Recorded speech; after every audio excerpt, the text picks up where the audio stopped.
안녕하세요, 김원준입니다. 세월호 1차 고박 작업이 시작된 어제 오전 7시, 그때부터 오전 모든 프로그램을 결방하고 특보를 편성한 방송사부터 국내 모든 언론사가 하루 종일 세월호 소식을 실시간으로 전했습니다. 그런데 어제 같은 시각 박근혜 전 대통령은 미용사들을 자택으로 불러 문제의 그 올림머리를 하고 있었다고 합니다. 본인의 재임 기간 중 가장 많은 국민들이 일시에, 그것도 대부분 아이들이 전 국민이 지켜보는 가운데 수상된 사건입니다. 자신의 탄핵 사유가 되기도 했고 국민 모두에게 트라우마를 남긴 그 엄청난 사건의 배가 무려 3년 만에 비로소 물 밖으로 나오는 순간인데, 다른 일정 다 제쳐두고 숨죽이며 그 장면만 지켜봤을 것 같은데, 아이들에게 미안하고 안타까워서라도, 추모의 의미에서라도 자기 치장을 일부러 하지 않았을 것 같은데, 최소한 부실한 정부 대처의 상징이 되어버린 그 올림머리라도 그날 아침은 건너뛸 것만 같았는데 아니었습니다. 박근혜 전 대통령에게는 그냥 평소와 똑같은 아침이었습니다. 박근혜 정부가 세월호와 그 유가족들을 다룬 방식이 바로 이겁니다.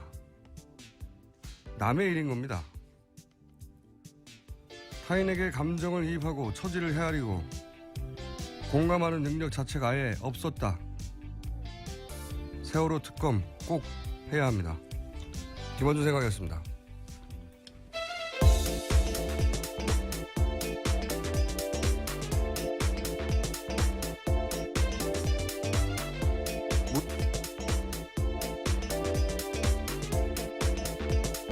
시사인의 김은지입니다. 네, 저는 가장 놀라운 뉴스가 그거였어요.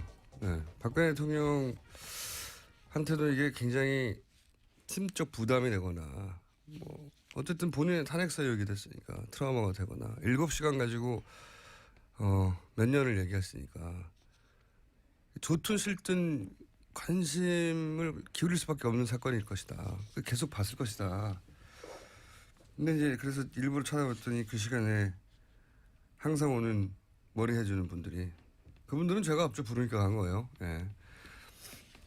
이게 이해가 안 가요, 저는. 네, 2014년부터 아주 오래된 충격인 것 같습니다. 대부분의 사람들이 받았던요. 공감할 수 있느냐. 공감이 안 되는 거죠. 예. 네. 일부러라도 이날은 오지 말라고 할 것 같았는데 아니었다는 거죠. 저는 이게 제일 놀랍습니다. 본인이 감정이입이 안 돼도 이날은 여러모로 안 오는 게 좋겠다고 할 것 같았거든요. 아니었어요. 놀랍습니다, 이건. 그래서 세월호 관련해서 쏟아진 수많은 뉴스 중에, 이게 뭐 큰 뉴스로 나온 건 아닌데,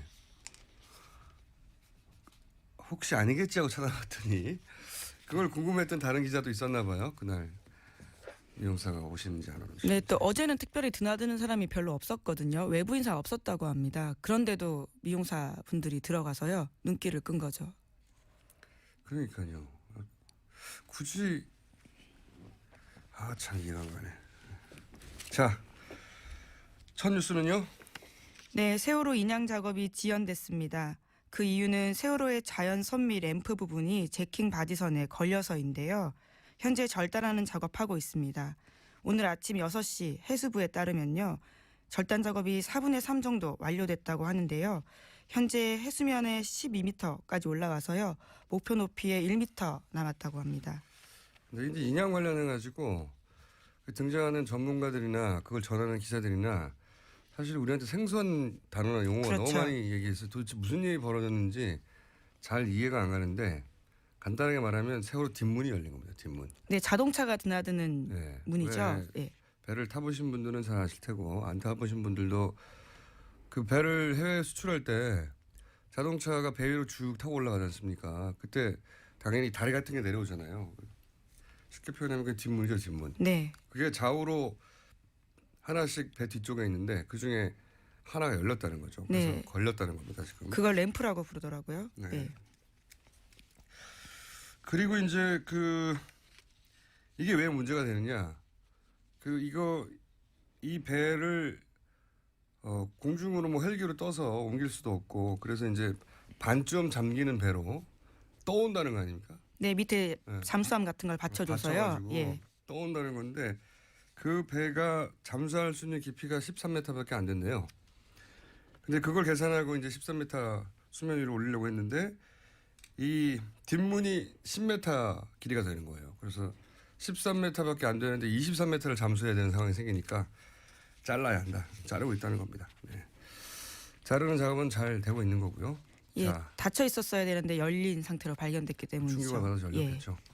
하여튼 큰 문제는 아닌 것처럼 보이나 여하간 이것 때문에 지연되고 있다. 자, 다음 뉴스는요. 네, 어제 많은 분들이 세월호 육안으로 보셨을 텐데요. 어제까지만 해도 확인된 구멍이요. 126개나 된다라는 JTBC 보도가 있습니다. 그러니까요. 곳곳에 뚫려 있는 거죠. 이게 이제 특조위에서도 150여 개 가깝다라고 얘기해왔고 어제 확인된 게 126개인데 반대편에도 구멍이 있겠죠. 반대편에는 원래 있던 구멍일 테고 이 구멍을 꼭 뚫었어야 했냐 가지고 말들이 많은 거죠. 어차피 이 구멍 뚫은 방식으로는 아예 배를 올리지도 못했고 뚫지 않아야 될 구멍을 뚫은 거고. 네, 선체만 훼손된 게 아니냐라는 걱정이 계속 나오고 있는 그러니까요. 겁니다. 이게 자동차 사고가 났는데 자동차 사고가 나면 건들지 않고 가만히 두잖아요. 그래서 이제 그 사고 원인들 조사하고 그러는 건데 자동차 사고 났는데 그 자동차 옆면에 구멍을 126개를 뚫었다고 생각해봐요. 그런 상황이 발생한 겁니다. 네. 안타까운 일이고 이것도 특검을 해서 과연 꼭 뚫었어야 했는지 일부러 뚫은 거 아닌지 다 따져봐야 할 일이라고 보고요. 자, 다음 뉴스는요. 네, 유승민 의원이 어제 관련해서 밝힌 바가 있는데요. 자신이 2년 전에 원내대표에 취임하자마자 세월호 선체 인양돼야 된다 이렇게 이야기했다는 겁니다. 그런데 당시 정부가요. 세월호 문제에 대해서 입 밖에 꺼내는 것조차 꺼려했다라는 일종의 내부 고발을 한 거죠. 유승민 후보가 주장하는 게 따뜻한 보수인데 이게 보수 진보하고 아무 상관없는 문제거든요. 국민들이 죽었는데 안타까운데 보수 진보가 어디 있습니까? 근데 이걸 정치적 이슈로 만들어버린 게 사실은 박근혜 정부죠. 그렇죠. 네. 그래서 세월호 문제에 대해서 적조 떠들면 좌파다라고 공격을 해서 프레임을 만들고 정치적 이슈로 만들어버렸죠. 심지어 세월호 유가족조차도 적으로 만들어버리는 프레임을 만들었습니다. 이해가 안 가는 짓을 한 거예요. 네. 이게 감정이입이 안 되는 거예요. 공감하는 능력이 없는 거다. 저는 어제 아침에 이 머리 하는 걸 보면서 뭐 대단한 거 아니지 않습니까? 하루 쉬어도 참 그거를 그리고 그게 문제가 됐다는 게 얼마나 많이 보도됐고 자기도 알 거 아니에요. 물론 이런 거 있어요. 습관처럼 하는 거 있습니다. 사람들이. 하지만 그것도 어떤 이런 상징적인 날에는 생각이 안 나거나 그래야 되잖아요. 이해가 안 가요. 굳이 불러서 또 그 머리를 외출도 안 하면서 하고 있다는 게. 네, 외출은 원래 잘 하지 않았고 외부인도 안 만나는 날이었는데도 그렇게 일상적으로 하는 일 같이 아니 보입니다. 그 뭐 습관처럼 뭐 그렇게 세수처럼 생각할 수는 있는데 이날은 그렇지 않을 것 같은데 예, 보통의 설마 길에 안 하겠지 하고 내가 찾아봤거든요. 이날은 안 하겠지 하고 그것도 굳이 같은 그 시간에 바로 하고 있었다는 게 박근혜 정부가 세월호를 다룬 방식을 그대로 드러내는 거죠. 남의 일은 자기하고 상관이 없는 거예요. 네, 끊임없이 교통사고다라는 프레임을 들이댔었고요. 또 돈 문제 가지고 계속 이야기했었죠. 네. 그 유족들에게 굉장히 모멸감을 주는 방식이었습니다. 가장 악마적인 방식이에요. 사실은. 자, 다음 순요. 네, 지지부진하던 인양 작업이 대통령 탄핵이 되고 조기 대선이 결정된 뒤부터 갑자기 속도 내고 있다. 이런 지적 어제도 이건 해드렸었는데요. 뭐 우리도 하고 모든 언론이 예. 다 하고 있습니다. 예. 예, 이에 대해서 해수부 입장이 나온 겁니다. 김영석 해수부 장관이요. 어제 이렇게 밝혔습니다. 오해가 있을 수는 있지만 사실과 다르다. 다른 변수에 작아오면 하지 않는다. 이렇게 강조한 겁니다. 그러시겠죠. 네. 특검을 해봐야 합니다. 자, 다음 뉴스는요. 네, 수원지법 행정 2단독 김강대 판사가요, 어제 세월호와 관련된 판결 하나를 했습니다. 세월호 때 숨진 교사를 유공자로 인정해야 한다라고 밝힌 건데요. 보훈처 같은 경우에는 단원고 교사 4명에 대해서 국가 유공자로 인정하지 못하겠다라고 결정했거든요. 이에 대해서 유족들이 그런 결정을 취소해달라라는 소송을 냈고요. 유족 편을 손을 들어주는 판결을 어제 한 겁니다. 대부분 교사들이 학생들 먼저 탈출시키다가 빠져나오지 못했죠. 그래서 이제 유족들은 유공자로 등록을 해달라고 했는데 보훈처는 안 된다고 한 거고 수원지법이 해주라고 한 거죠. 예. 뭐 상식이죠, 사실은. 네. 자, 다음 뉴스는요. 네, 박근혜 전 대통령 수사와 관련된 뉴스 전해드리겠는데요. 어제 김수남 검찰총장이 처음으로 박 전 대통령 영장 청구에 대해서 입을 열었습니다. 이렇게 이야기했습니다. 그 문제는 오로지 법과 원칙 그리고 수사 상황에 따라서 판단해야 할 문제입니다. 라는 건데요. 김 총장 같은 경우에는 박 전 대통령 수사에 관해서 공개적으로 이야기한 건 지난해 11월 이후 처음입니다. 그 수사받고 나온 당일날 아침에 저희 방송에서 계속 얘기했지 않습니까? 야, 이건 영장 청구가 불가피하다. 영장 청구 되는 각오로 가고 있다. 대통령을 특별히 봐준 게 아니다. 네. 네. 그리고 다음 주 초쯤에 나오지 않을까. 그렇게 되어가고 있는 것 같습니다. 근데 사실 영장 청구를 하지 않을 방법이 없어요. 하지 않는다면 대단한 특혜를 주는 건데, 예. 저는 청구가 될 거라고 봅니다. 발부가 될지는 뭐 그건 법원의 문제고요. 그다음부터는. 자, 다음 뉴스는요. 네, 검찰이 최순실 씨 사익을 추구하기 위해서 스포츠토토 사업권에 개입하려 했다라는 의혹에 대해서요, 본격적인 수사에 들어갔다라는 겁니다. 스포츠토토 지금까지 이 헌재 그 심사 내용에도 안 들어가 있었고, 그리고 특검에서도 특별히 다루지 않았고, 하지만 저는 여기 엄청난 이권이 있다고 봅니다. 스포츠토토 여기 뭐 거대한 줄거리 하나 나왔다고 봐요. 이 사업자가 K토토군요. K토토. 네. K토토인데 이거 주시한 뉴스입니다. 앞으로 여기서 이제 노다지가 캐질 것이다라고 저는 보는데 작년에 K토토 판매수가 엄청나게 늘어나요. 스포츠토토가. 그러니까 2015년에 K토토 이익이 190억대였어요. 그랬는데 2016년에 이익이 2배 늘은 게 아니고 20배 정도 늘었어요. 갑자기 한 3,700억대. 이런 일이 벌어질 수가 없거든요. 1년 사이에. 이게 K토토가 빙상단을 만든 직후에 벌어진 일입니다. 근데 이 빙산단은 김종차관이 K토토에 만들려고 한 거거든요. 근데 일단 김종차관 나오기 시작하잖아요. 근데 일단 여기에 그리고 최순실 측근이 그 순천향대 하정희 교수. 예. 하모 교수라고 할 때 이름을 꼭 밝히네요. 하모 교수님이 여기 차장으로 일단 가고 일단 패턴이 쫙 나오잖아요. 김종차관, 그다음에 자신의 측근 꽂기, 그리고 스포츠단 만들기, 빙산단 만들기. 그리고 이 빙상단을 이끄는 이기혁 감독은 장시우 씨하고 친분도 있을 뿐만 아니라 삼성에서 돈을 직접 받은 그 동계 스포츠 영재센터의 이사죠. 예, 전무 이사죠.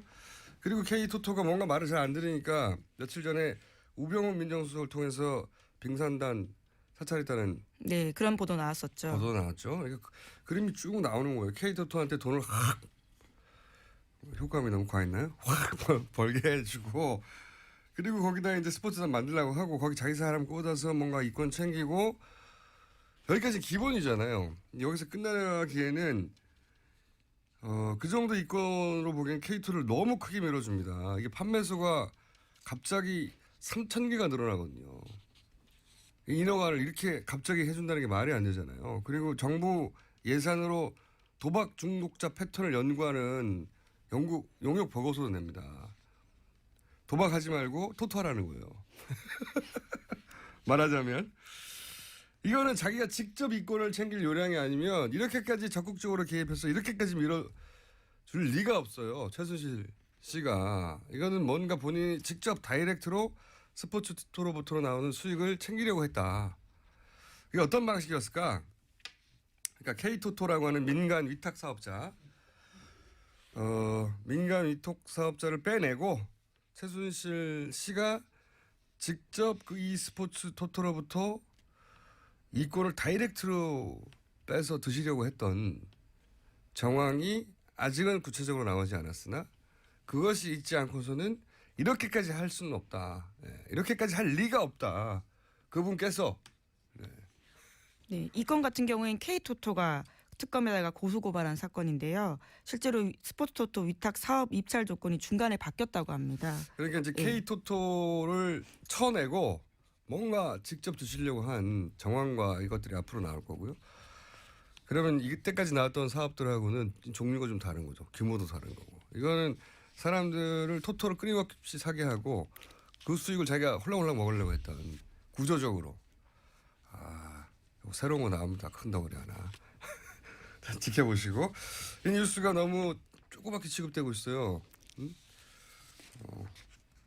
특수본에서 이제 수사를 시작했다는 거죠, 지금. 예, 그렇죠. 왜냐하면 지난 20일에야 고발 고소인 자격으로요 수사를 했거든요. 그러니까 이제 정말 시작한 거죠.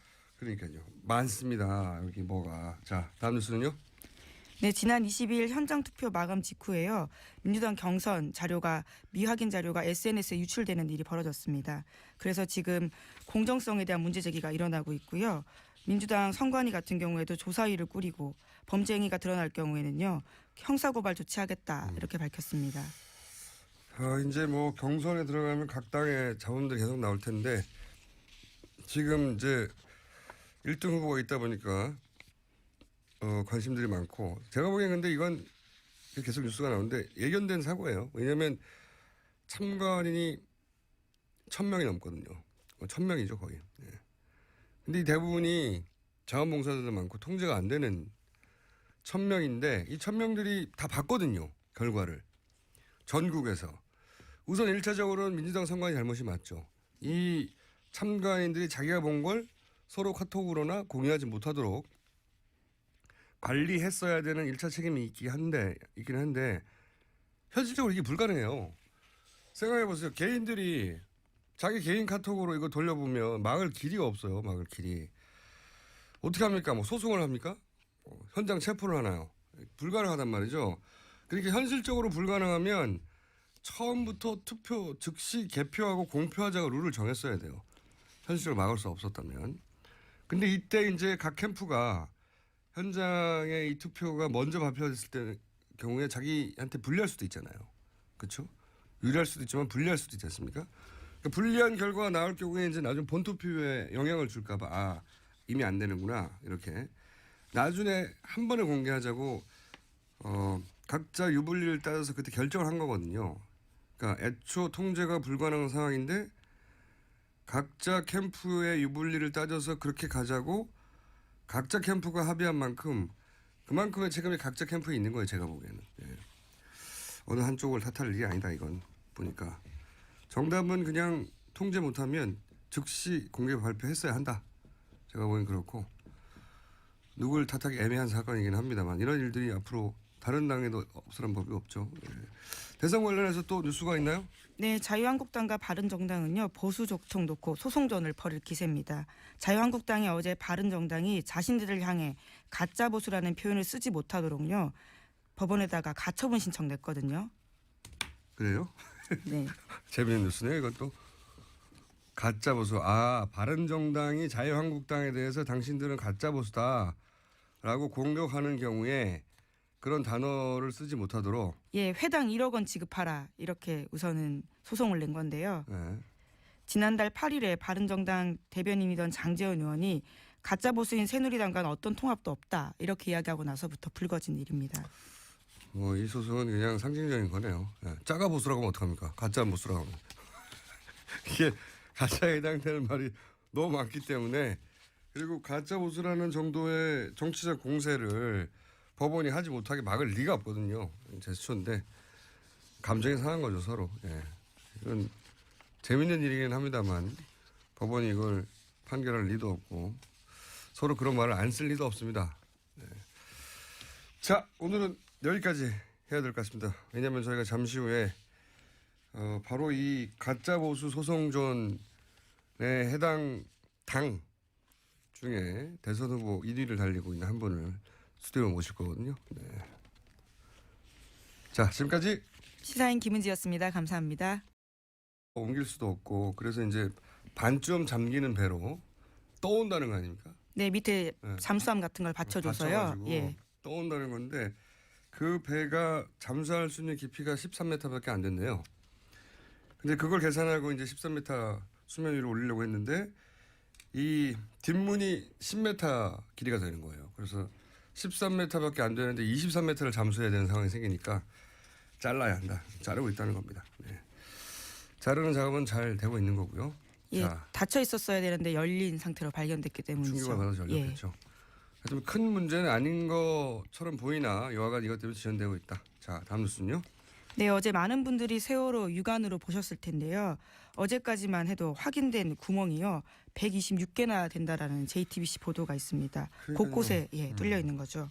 이게 이제 특조위에서도 150여 개 가깝다라고 얘기해왔고 어제 확인된 게 126개인데 반대편에도 구멍이 있겠죠. 반대편에는 원래 있던 구멍일 테고 이 구멍을 꼭 뚫었어야 했냐 가지고 말들이 많은 거죠. 어차피 이 구멍 뚫은 방식으로는 아예 배를 올리지도 못했고 뚫지 않아야 될 구멍을 뚫은 거고. 네, 선체만 훼손된 게 아니냐라는 걱정이 계속 나오고 있는 그러니까요. 겁니다. 이게 자동차 사고가 났는데 자동차 사고가 나면 건들지 않고 가만히 두잖아요.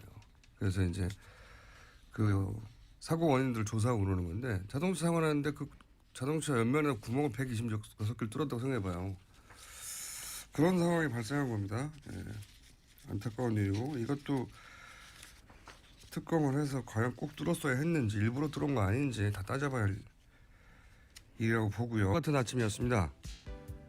박근혜 정부가 세월호와 그 유가족들을 다룬 방식이 바로 이겁니다. 남의 일인 겁니다. 타인에게 감정을 이입하고 처지를 헤아리고 공감하는 능력 자체가 아예 없었다. 세월호 특검 꼭 해야 합니다. 김원준 생각이었습니다.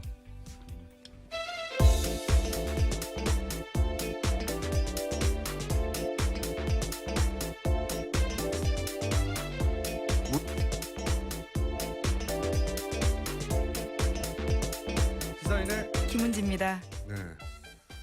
저는 가장 놀라운 뉴스가 그거였어요. 네. 박근혜 대통령한테도 이게 굉장히 심적 부담이 되거나 뭐 어쨌든 본인의 탄핵 사유이게 됐으니까 트라우마가 되거나 7시간 가지고 몇 년을 얘기했으니까 좋든 싫든 관심을 기울일 수밖에 없는 사건일 것이다. 계속 봤을 것이다. 근데 이제 그래서 일부러 찾아봤더니 그 시간에 항상 오는 머리 해주는 분들이 그분들은 죄가 없죠. 부르니까 간 거예요. 예. 이게 이해가 안 가요 저는. 네, 2014년부터 아주 오래된 충격인 것 같습니다. 대부분의 사람들이 받았던요. 공감할 수 있느냐. 공감이 안 되는 것 같아요. 예. 예. 일부러라도 이날은 오지 말라고 할 것 같았는데 아니었다는 거죠. 저는 이게 제일 놀랍습니다. 본인이 감정이입이 안 돼도 이날은 여러모로 안 오는 게 좋겠다고 할 것 같았거든요. 아니었어요. 놀랍습니다 이건. 그래서 세월호 관련해서 쏟아진 수많은 뉴스 중에 이게 뭐 큰 뉴스로 나온 건 아닌데 혹시 아니겠지 하고 찾아봤더니 그걸 궁금했던 다른 기자도 있었나 봐요. 그날 미용사가 오시는지 안 오는지. 네, 또 어제는 특별히 드나드는 사람이 별로 없었거든요. 외부 인사 없었다고 합니다. 그런데도 미용사 분들이 들어가서요. 눈길을 끈 거죠. 그러니까요. 굳이 참 이해가 안 가네. 자, 첫 뉴스는요. 네, 세월호 인양 작업이 지연됐습니다. 그 이유는 세월호의 자연 선미 램프 부분이 제킹 바지선에 걸려서인데요. 현재 절단하는 작업하고 있습니다. 오늘 아침 6시 해수부에 따르면요. 절단 작업이 4분의 3 정도 완료됐다고 하는데요. 현재 해수면에 12m까지 올라가서요. 목표 높이에 1m 남았다고 합니다. 근데 이제 인양 관련해 가지고 등장하는 전문가들이나 그걸 전하는 기사들이나 사실 우리한테 생소한 단어나 용어가 그렇죠. 너무 많이 얘기해서 도대체 무슨 일이 벌어졌는지 잘 이해가 안 가는데 간단하게 말하면 세월호 뒷문이 열린 겁니다. 뒷문. 네, 자동차가 드나드는 네. 문이죠. 왜 예. 배를 타보신 분들은 잘 아실 테고 안 타보신 분들도 그 배를 해외 수출할 때 자동차가 배 위로 쭉 타고 올라가지 않습니까? 그때 당연히 다리 같은 게 내려오잖아요. 쉽게 표현하면 그 뒷문이죠, 뒷문. 네. 그게 좌우로 하나씩 배 뒤쪽에 있는데 그 중에 하나가 열렸다는 거죠. 그래서 네. 걸렸다는 겁니다, 지금. 그걸 램프라고 부르더라고요. 네. 예. 그리고 이제 이게 왜 문제가 되느냐? 이 배를 공중으로 뭐 헬기로 떠서 자, 다음 뉴스는요. 네, 유승민 의원이 어제 관련해서 밝힌 바가 있는데요. 자신이 2년 전에 원내대표에 취임하자마자 세월호 선체 인양돼야 된다 이렇게 이야기했다는 겁니다. 그런데 당시 정부가요. 세월호 문제에 대해서 입 밖에 꺼내는 것조차 꺼려했다라는 일종의 내부 고발을 한 거죠. 유승민 후보가 주장하는 게 따뜻한 보수인데 이게 보수 진보하고 아무 상관없는 문제거든요. 국민들이 죽었는데 안타까운데 보수 진보가 어디 있습니까? 근데 이걸 정치적 이슈로 만들어버린 게 사실은 박근혜 정부죠. 그렇죠. 네. 그래서 세월호 문제에 대해서 적조 떠들면 좌파다라고 공격을 해서 프레임을 만들고 정치적 이슈로 만들어버렸죠. 심지어 세월호 유가족조차도 적으로 만들어버리는 프레임을 만들었습니다. 이해가 안 가는 짓을 한 거예요. 네. 이렇게 감정이입이 안 되는 거예요. 공감하는 일이 없는 거다.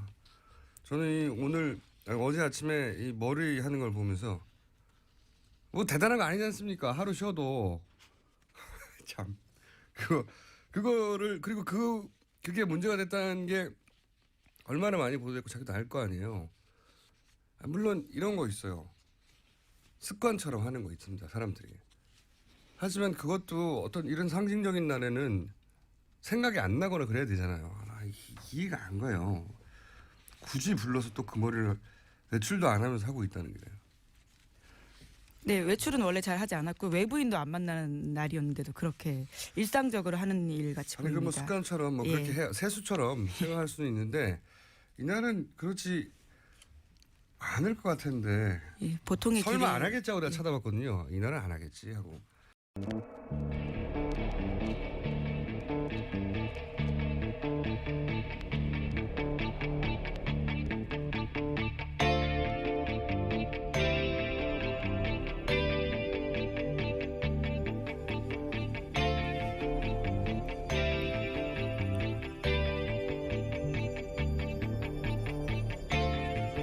안녕하세요. 김원준입니다. 세월호 1차 고박 작업이 시작된 어제 오전 7시 그때부터 오전 모든 프로그램을 결방하고 특보를 편성한 방송사부터 국내 모든 언론사가 하루 종일 세월호 소식을 실시간으로 전했습니다. 그런데 어제 같은 시각 박근혜 전 대통령은 미용사들을 저택으로 불러 문제 그 올림머리를 하고 있었다고 합니다. 본인의 재임 기간 중 가장 많은 국민들이 일시에 그것도 대부분 아이들이 전 국민이 지켜보는 가운데 수상된 사건입니다. 자신의 탄핵 사유가 되기도 했고 국민 모두에게 트라우마를 남긴 그 엄청난 사건의 배가 무려 3년 만에 비로소 물 밖으로 나오는 순간인데 다른 일정 다 제쳐두고 숨죽이며 그 장면만 지켜봤을 것 같은데 아이들에게 미안하고 안타까워서라도 추모의 의미에서라도 자기 치장을 일부러 하지 않았을 것 같은데 최소한 부실한 정부 대처의 상징이 되어버린 그 올림머리라도 그날 아침은 건너뛸 것만 같았는데 아니었습니다. 박근혜 전 대통령에게는 그냥 평소와